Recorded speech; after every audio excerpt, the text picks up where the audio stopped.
اللہ تبارک و تعالیٰ نے سورۃ الاعراف کی آیت نمبر 31 میں فرمایا کہ وَكُلُوا وَاشْرَبُوا، فرمایا اور کھاؤ اور پیو، وَلَا تُسْرِفُوا، حد سے نہ بڑھو، اسراف نہ کرو، فضول خرچی نہ کرو، اس لیے کہ اِنَّهُ لَا يُحِبُّ الْمُسْرِفِينَ، اللہ اسراف کرنے والوں کو پسند نہیں کرتا۔ بنو عامر ایک قبیلہ تھا، حج کے لیے آیا کرتا تھا۔ دور جاہلیت میں بھی لوگ حج کرتے تھے، اگرچہ اپنی طریقوں پر کرتے تھے۔ تو قبیلے کے لوگ حج کے لیے آتے تو وہ بہت کم کھانا کھاتے، جب حج پہ آتے بہت تھوڑا، گوشت اور چکنائی تو بالکل استعمال ہی نہیں کرتے تھے۔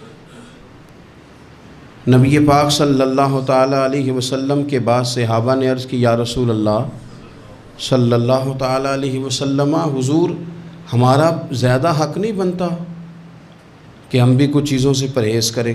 اب آپ اندازہ فرمائیں کہ کچھ لوگ ایسے ہیں کہ جو روز شام کو گوشت کے ساتھ کچھ کھاتے ہیں، گوشت کھائیں گے یا گوشت ملا کچھ کھائیں گے تو ان کو پورے حج کے سارے دن ہی منع کر دیا جائے، اور چکنائی اور گھی استعمال نہیں کرنا، تو کون شخص ہے جو اس کے بغیر رہ پائے گا؟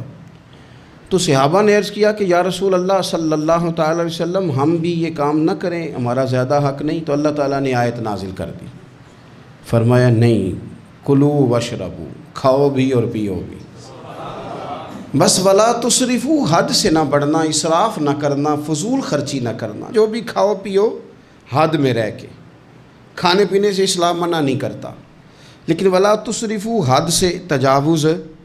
کیا معنی ہے اس کا؟ ایک معنی تو یہ ہے کہ جب تم کھاؤ تو تم حدود میں رہ کے کھاؤ گے، حلال حرام کی تمیز رکھ کے کھاؤ گے۔ تم مسلمان ہو، تمہارے اوپر کچھ ضروریات ہیں، ایسا نہیں ہو سکتا کہ جو تمہارے سامنے آیا تم کھا جاؤ۔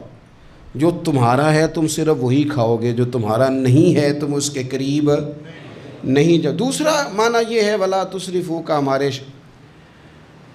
مفسرین نے بیان فرمایا کہ کھانے کے بعد نہیں کھانا، بغیر بھوک کے نہیں کھانا، کثرت سے نہیں کھانا، ہر وقت کھاتے رہنا، ہر وقت کھاتے رہنا، کھانے کو اپنے ذہن پہ سوار کر لینا، رات کو فیصلہ کرنا کہ ناشتے میں یہ کھاؤں گا، اور ناشتہ کرتے ہی دوپہر کے لیے کھانا منگا لینا، پلان کر لینا کہ یہ سبزی منگا لو، اور دوپہر کی ابھی ٹیبل پوری سجی ہوئی ہے اور دانتوں کے اندر وہ شخص صفائی کر رہا ہے اور ساتھ آرڈر دے رہا ہے کہ شام کو میرے لیے فلاں چیز۔ تو کوئی کھانے پینے تو نہیں نہ آیا مسلمان دنیا میں، کھانے پینے تو نہیں آیا، اور اتنا کھانا کہ اس کو سوار کر لینا۔ امام غزالی رحمۃ اللہ علیہ نے احیاء علوم کے اندر لکھا ہے کہ زیادہ کھانے سے مسائل پیدا ہوتے ہیں،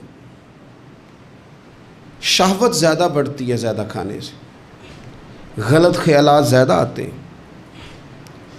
اس لیے صحیح حدیث میں موجود ہے، نبی پاک صلی اللہ علیہ وسلم نے جوانوں سے فرمایا تھا کہ اے جوانوں کے گروہ، یا نکاح کر لو، اور اگر طاقت نہیں رکھتے تو روزے رکھا کرو، اس لیے کہ فاقہ شہوت کو کم کرتا ہے برے خیالات کو، یہ کمزوری لاتا ہے تھوڑی سی انسان کے جسم میں، تو خیالات کم ہوتے ہیں۔ اور پھر جب آپ اپنا پیٹ بھر لیتے ہیں، ایک تو آپ سست ہو جاتے ہیں، نیند غلبہ کرتی ہے، غلبہ نیند کا بندے کو غافل کرتا ہے۔ کیسے میں بتاؤں یہ بات، کیسے بتاؤں کہ بہت سارے پکے نمازی بھی فجر نہیں پڑھتے، سوائے اس کے کہ کھا بہت لیا ہے، اور وہ نیند کے غلبے نے صبح اٹھنے نہیں دیا۔ غفلت پیدا ہوتی ہے، شہوت پیدا ہوتی ہے، اور جب آپ کا ذوق بن جاتا ہے زیادہ کھانے کا، پھر آپ کی ذہن کی مشقت بڑھ جاتی ہے، آپ پھر زیادہ کوشش کرتے ہیں، سکون زندگی میں ختم ہو جاتا ہے، پھر یہ بھی کمانا ہے، وہ بھی کمانا ہے، یہ بھی کرنا ہے، خواہشات بڑھتی ہیں، آپ کا معاملہ آگے کی طرف نکل جاتا ہے۔ کوشش کریں زندگی کے اندر آپ اعتدال کے ساتھ، یعنی اسلام کھانے سے تھوڑی منع کر رہا ہے، کھانے سے منع نہیں کیا جا رہا آپ کو حد سے بڑھنے سے، اعتدال میں رہ کے آپ یہ کام کریں، اعتدال میں رہ کے آپ کچھ چیزوں سے بچیں، معتدل رکھیں اپنے آپ کو۔ عزیز دوست، اعتدال ویسے بھی زندگی میں وہ بندہ تنگ نہیں ہوتا جو اعتدال کے ساتھ چلتا ہے. جو درمیانی چال چلے وہ پریشان ہے. بہت زیادہ کھانا کھانے کا رواج آ گیا ہے. اور پھر یہ کہ کچھ چیزیں بطور فیشن کے بھی، یعنی لوگ کہتے ہیں برگر کا اور پیزے کا رواج بہت زیادہ ہے. میرا ذاتی اس میں رائے یہ ہے کہ بہت سارے لوگ ہیں جو پیزے برگر کو آج بھی پسند نہیں کرتے، لیکن مصیبت یہ ہے کہ یہ کھانا فیشن ہے. یہ نہیں کھائیں گے تو لوگ ہمیں امیر کیسے کہیں گے، نہیں کھائیں گے تو لوگ پڑھا لکھا کیسے کہیں گے، جدید دنیا کا بندہ کیسے مانیں گے اگر نہیں کھائیں گے تو. نہ کریں ایسا، سادی غذا کھائیں اور بہت زیادہ کھانا کھانے سے اپنے آپ کو بچائیں. نبی پاک صلی اللہ تعالی علیہ وسلم خزانوں کے مالک ہیں، خزانوں کے، لیکن حضور نے نا فقر اختیار کیا، تھوڑا کھایا. یہ حدیث کبھی دل کی تختی پہ لکھ لیں تو کام آئے گی. یعنی کون سا ایسا گھر ہے جس میں شام کو روٹی نہ پکے تو قیامت نہ کھڑی ہو. عورتیں احتجاج نہ کر دیں، بلکہ روٹی نہ پکنا تو دور کی بات ہے، بچوں کی مرضی کی نہ پکی ہو تو وہ چیزیں توڑتے ہیں. لیکن قربان جائیں، ادھر دیکھو نا، کچھ ہمارے اوپر ہمارے دین کی بھی تو ذمہ داریاں ہیں نا. ہم نبی پاک سے محبت کرنے والے ہیں، کچھ سرور کائنات کی غلامی کے بھی تو قرض ہیں نا ہمارے ذمہ. میرے نبی پاک صلی اللہ علیہ وسلم کی پیاری زوجہ ام المومنین عائشہ صدیقہ رضی اللہ تعالیٰ عنہ فرماتی ہیں، مدینہ شریف آنے سے لے کر حضور کے وصال ظاہری تک کبھی ایسا نہیں ہوا کہ ہم نے 3 دن تک مسلسل پیٹ بھر کے گندم کی روٹی کھائی ہو. 10 سالوں میں کبھی ایسا. یہ بھی تو دین ہے نا، یہ بھی تو بھائی دین ہے کہ صرف نعرے لگانا ہی دین ہے، کہ صرف یہ کہنا ہی دین ہے کہ جناب میٹھا کھا لو کھانے کے درمیان سنت ہے، مسواک کر لو سنت ہے.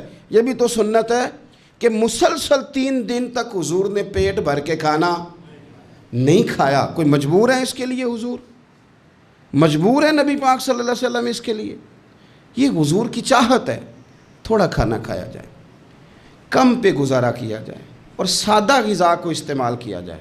کوئی کام نہیں کر پاتے ہمارے بچے، روٹی کھاتے ہیں مرضی کی، ثقیل غذا کھاتے ہیں جو ہضم مشکل سے ہوتے، اور پھر کھاتے ہی فوراً موبائل لے کے وہ لیٹ جاتے ہیں. تو وجود کے اندر وہ صلاحیت ہی نہیں ہے کہ آگے بڑھ کے کوئی کام کر سکے. میرے نبی پاک علیہ السلام نے فرمایا کہ ہر چیز کی زکوٰۃ ہوتی ہے. ابن ماجہ میں یہ حدیث آپ کو ملے گی. ہر چیز کی زکوٰۃ ہوتی ہے. زکوٰۃ کا معنی پاک کرنے والی چیز. جب آپ زکوٰۃ دیتے ہیں تو زکوٰۃ آپ کے مال کو پاک کر دیتی ہے. فرمایا ہر چیز کی کوئی زکوٰۃ ہوتی ہے، اور فرمایا یہ جو تمہارا جسم ہے نا، اس کی زکوٰۃ روزہ ہے. روزہ اس کی زکوٰۃ ہے. گویا جب تم روزہ رکھتے ہو تو حدیث ہمیں بتاتی ہے کہ پھر ہم اپنے آپ کو پاک کر لیتے ہیں. یہ بھوک وجود کو پاک کرتی ہے. آپ کے ذہن کو، یہ جس بندے میں بڑی صلاحیت ہے نا کام کرنے کی، وہ روٹی بہت زیادہ کھاتا ہے تو پردہ پڑ جاتا ہے، کر ہی نہیں پاتے کچھ. اور کھانے کے معاملے میں میں دیکھتا ہوں کہ شدت. میرا خیال ہے کہ شادی کے ولیمے میں جو گوشت پکتا ہے اس کے علاوہ بھی تو گوشت ہمیں ملتا ہی ہے نا. لیکن بعض لوگوں کو دیکھا جاتا ہے کہ وہ اتنا سالن ڈال لیتے ہیں کہ شاید ان کا خیال ہوتا ہے کہ آخری روٹی ہے، راج کے کھا لیں، اس کے بعد شاید چھٹی ہے تیری. بھئی آپ کیا کر رہے ہیں؟ اتنا کھا سکتے ہیں آپ جتنا آپ نے ڈال لیا ہے؟ اور پھر سنجیدہ قسم کے لوگ ہیں، سیانے لوگ، تو وہ کھانے پہ اس طرح مطلب اٹھ کے بھاگنا. بھئی جو چیز نصیب میں ہوتی ہے وہ تو چل کے بھی آ جاتی ہے، وہ تو اسباب اللہ بنا دیتا ہے. لیکن اپنی طبیعت کا ماحول یہ بنا لینا کہ کھانا ہی کھانا ہے، اور کھانے کے معاملے میں شکایتیں کرنا کہ مجھے جناب دیکھو فلاں آدمی کے میں گھر گیا تھا تو بوٹیاں کس طرح کی دے گیا ہے. کئی دفعہ تھوڑی سی نا بات سن کے تو بندے کا قد دیکھ کے شرم آتی ہے کہ کتنا تو بڑا آدمی ہے اور تو نے کتنی چھوٹی بات کر دی ہے، تو کیا عجیب بات کر رہا ہے. تو نبی پاک صلی اللہ تعالیٰ علیہ وسلم اعتدال کے ساتھ کھانا کھاتے، فقر کو پسند کرتے. میرے نبی کریم صلی اللہ تعالیٰ علیہ وسلم نے کم کھانا کھانا مومن کی علامت قرار دیا. حضور صلی اللہ تعالیٰ علیہ وسلم فرماتے ہیں مومن ایک آنت سے کھاتا ہے، ایک آنت سے مومن کھاتا ہے، اور کافر اور منافق 7 آنتوں سے کھاتا ہے. 6 گنا زیادہ روٹی کھاتا ہے کافر اور منافق مومن سے. 7 آنتوں کے ساتھ کھاتا ہے۔ ہمارے ہاں تو اللہ کے فضل سے نا اب کھانا کھانے کی اور کھانا کھلانے کی دوڑ لگی ہوئی ہے۔ یعنی عجیب فلسفہ ہے لوگوں کا کہ 4-5 نوجوان ہیں تو کہتے ہیں آج دعوت تیری طرف ہے اور کل دعوت میری طرف، اور پرسوں اس کی جانب ہے اور ترسوں اس کی جانب ہے، اور لوگ اس قدر زیادہ یہ دعوت کا شوق رکھتے ہیں، اتنا زیادہ۔ مثلا میرے ساتھ لوگ بڑا پیار کرتے ہیں لیکن صرف دعوت دیتے ہیں کھانے کی، تو میں کہتا ہوں آپ دعوت دینے کی بجائے ہماری دعوت قبول کیوں نہیں کرتے؟ ہم آپ کو دین کی دعوت دے رہے ہیں، وہ والی قبول کریں نا، روٹی کھا لیں جی، آ جائیں کھانا کھا لیں۔ تو میں کہتا ہوں اور بھی کم ہے زمانے میں لنگر کے سوا، روٹی کے علاوہ بھی بڑے کام ہیں جو کرنے والے ہیں۔ تو آپ اعتدال کے ساتھ کھانا کھائیں، ضرور کھائیں، جو نعمتیں آپ کے پاس ہیں ان سے آپ لطف ضرور حاصل کریں، لیکن اعتدال کے ساتھ۔ اور پھر آپ کو پتہ ہے جب آپ بے تحاشا کھانا کھاتے ہیں نا، اس کا نقصان یہ ہوتا ہے کہ پھر انسان، میں نے دیکھا ہے جب بندے مالدار ہو جاتے ہیں نا یا سہولیات ان کو مل جاتی ہیں تو انہیں غریبوں کا دکھ ختم ہو جاتا ہے۔ اکثر امیر آدمی کے دوست بھی امیر ہوتے ہیں، پھر وہ کہتے ہیں کہاں غربت ہے پیر صاحب، کس نے کہا آپ کو، کس نے کہا آپ کو کہ لوگوں کو کپڑا نہیں ملتا، سارے لوگ ٹھیک ہیں، کیوں بھلا؟ اس لیے کہ وہ امیر تھا تو اب دوستی بھی امیروں کے ساتھ ہو گئی۔ پھر نہ کچے مکان نظر آنے بند ہو جاتے ہیں، پھر چوک میں دیہڑی کے لیے کھڑے مزدور نظر آنے بند ہو جاتے ہیں، پھر ہسپتال میں کبھی جاؤ نا، میں نے یہ نظام دیکھا ہے کہ ایسے نوجوان بھی ہیں جو میڈیکل سٹور والے سے کہہ رہے ہوتے ہیں کہ شناختی کارڈ رکھ لے، اماں کے لیے مجھے گولیاں جلدی دے دے، میرا بھائی آتا ہے تو تجھے پیسے دیتا ہے۔ پھر یہ لوگ بھول جاتے ہیں نا، اس لیے کہ ہم تو اب چیزیں جو ہیں وہ ہوم ڈیلیوری پہ لے رہے ہیں، پیسہ ہی بڑا ہے۔ ہمیں کب یاد رہے گا کہ کوئی بھوکا ہے، ہمیں کب یاد رہے گا؟ لیکن یہ تب ہے جب آپ کبھی بھوکا رہنا سیکھے، آپ کی طبیعت میں ہو۔ میرے رسول پاک علیہ السلام نے فقر اختیار کیا تاکہ پتہ چلے غریب کی بھوک کی تکلیف کیا ہے۔ دیکھو حضرت یوسف علیہ نبینا علیہ السلام کے بارے میں امام غزالی نے لکھا ہے کہ جناب یوسف علیہ السلام نے تو غلہ جمع کر لیا تھا مصر میں، آپ نے خواب دیکھی تھی تو غلہ آپ نے جمع کر لیا، باقی سب علاقوں میں فاقہ تھا، غربت تھی، قحط تھا۔ مصر کے لوگ سکون کے ساتھ 3 ٹائم پیٹ بھر کے کھانا کھاتے تھے، اور آپ نے سب اپنے ملک میں آسانی کی تھی کہ آرام سے کھانا کھاؤ، لیکن جناب یوسف خود ایک دن میں 1 روٹی کھاتے، بھوکے رہتے، بھوکے، فاقہ کاٹتے۔ لوگوں نے کہا حضور آپ خزانوں کے مالک ہیں اور آپ جو ہیں وہ کھانا نہیں کھاتے، کیا مقصد ہے؟ تو آپ فرمانے لگے اس لیے نہیں کھاتا، اگر میں نے بھی پیٹ بھر کے کھانا شروع کر دیا تو پھر بھوکے لوگوں کا درد میرے سینے سے نکل جائے، پھر اس بھوک کی او میرے بھائی اب تو گاؤں سے آ کر پڑھنے والے بھول ہی گئے ہیں کہ کس کی ماں نے کتنا زیور بیچا تھا۔ لوگوں کو بھول جاتا ہے جب کسی مقام پہ پہنچ جاتے ہیں، پیسہ آ جاتا ہے، عہدہ مل، بھول جاتے ہیں لوگ۔ فرمانے لگے اس لیے بھوکا رہتا ہوں تاکہ بھوکوں کی تکلیف کا مجھے احساس ہو، اس لیے بھوکا رہتا ہوں۔ اگر آپ کی طبیعت احساس والی ہے نا، احساس والی، میں کیا کروں؟ مجھے کہنے دیں یہ بات آپ کہ امیر کے فریزر میں اتنا پھل خراب ہو جاتا ہے جتنے سے غریب کی ماں کی شوگر کی 2 مہینے کی دوائی آ جاتی ہے کہ میں یہ نہیں نہ بتانا چاہتا کہ فریزر خالی رہ جائے میرا، مجھے کہہ لینے دیں آپ یہ بات، کہہ لینے دیں کہ بہت سارے لوگوں کے کپڑوں کے اتنے پیسے دھوبی لے لیتا ہے جتنے کپڑوں سے شاید کئی غریب ماؤں کے دوپٹے اور چادریں بن جائیں، لیکن یہ کہ وہ کپڑے دھوبی نہیں استری کرے گا تو ہماری شان کا کیا بنے گا؟ کرو یار، لیکن تھوڑا سا نا، میں نے پچھلے جمعے بھی کہا تھا، اور راشن ونڈن والے اور لوگوں عیدوں بعد بھی بھوک لگ دیجئے۔ یہ جو پیٹ کی بھوک ہوتی ہے نا، یہ بندے سے بڑا کچھ کراتی ہے۔ آپ اس کیفیت کو سمجھیں، تھوڑا سا اپنا کھانا کم کریں تاکہ دوسروں کا احساس پیدا ہو، تھوڑا سا نا ہوٹل کا پھیرا کم کریں۔ اور لوگ کہتے ہیں جی نہیں وہ پیر صاحب ساری دنیا ہی ٹھیک ہے، آپ کا تعلق کس کے ساتھ ہے؟ چلنا میرے ساتھ، میں نے پورا پاکستان گھوما ہے، میں آپ کو وہ والے شہر دکھا سکتا ہوں کہ جہاں لوگ کہتے ہیں کہ روٹی کھائیں کہ دوائی کھائیں، تو بھوکے رہ کے جو مر جانا ہے تو دوائی رہنے دو، روٹی کھاتے ہیں۔ آپ اس کیفیت کو سمجھیں، تھوڑا سا اپنا کھانا کم کریں تاکہ دوسروں کا احساس پیدا ہو۔ مخدومہ کائنات سیدہ طیبہ طاہرہ جان احمد کی راحت پہ لاکھوں سلام۔ سیدہ داخل ہوئی تو اپنے پلو سے نا چادر سے کوئی چیز کھولی۔ پرانے زمانے میں نا عورتیں دوپٹے کے ساتھ ہی پیسے باندھ لیتی تھی، وہ تو بعد میں پرس آیا تو وہ رواج ختم ہو گیا، تو دوپٹے سے نا پلو سے کوئی چیز کھولی، پیسے باندھتے تھے لوگ، زیور باندھتے تھے، قیمتی چیزیں۔ لیکن عزت والے رسول کی بیٹی نے وہ جب اپنا پلو کھولا تو روٹی کا ٹکڑا نکلا، پوری روٹی نہیں تھی، آدھی تھی یا اس سے کچھ زیادہ تھی، ایک حصہ روٹی کا نکلا۔ تو نبی کریم صلی اللہ تعالیٰ علیہ وسلم کی بارگاہ میں روٹی پیش کر کے عرض کرنے لگی، یا رسول اللہ کئی دنوں کے بعد علی تھوڑی سی گندم لائے تھے، پیسی ہے تو ایک کی روٹی پکی ہے، 2-3 لقمے میں نے کھا لیے تھے تو مجھے آپ کا خیال آیا، تو حضور میں یہ روٹی لے کے آئی ہوں۔ اللہ کے محبوب نے روٹی اپنے دست مبارک پہ رکھی، ایک ٹکڑا ایک لقمہ توڑ کے منہ کے قریب کیا، پھر سیدہ کی طرف دیکھ کے فرمایا، پتر 3 دن میں نا 3 دن اور 3 راتوں میں یہ پہلا لقمہ ہے جو تیرے باپ کے گلے سے گزرنے لگا۔ یہ 2 جہاں کے شاہ ہیں، یہ پاس کچھ رکھتے نہیں، 2 جہاں کی نعمتیں ہیں، ان کے خالی ہاتھ میں۔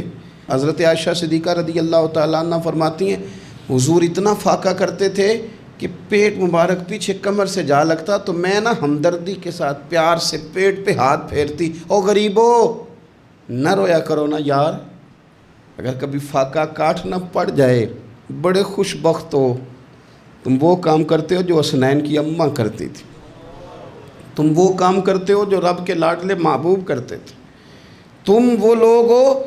حضور امیروں کو بھی بڑا کرم فرماتے تھے، مالداروں پہ بھی شفقت کرتے تھے، پر کبھی سنا ہے کسی نے کہا ہو امیر نواز رسول؟ جب بھی سنو گے یہی جملہ ملے گا، غریب نواز رسول، غریب نواز رسول۔ تو پھر تمہاری غریبی بڑی شان والی نہیں جس پر کرم نوازیاں مدینے والے حبیب فرماتے؟ پھر یہ فاقے بڑے محبوب نہیں؟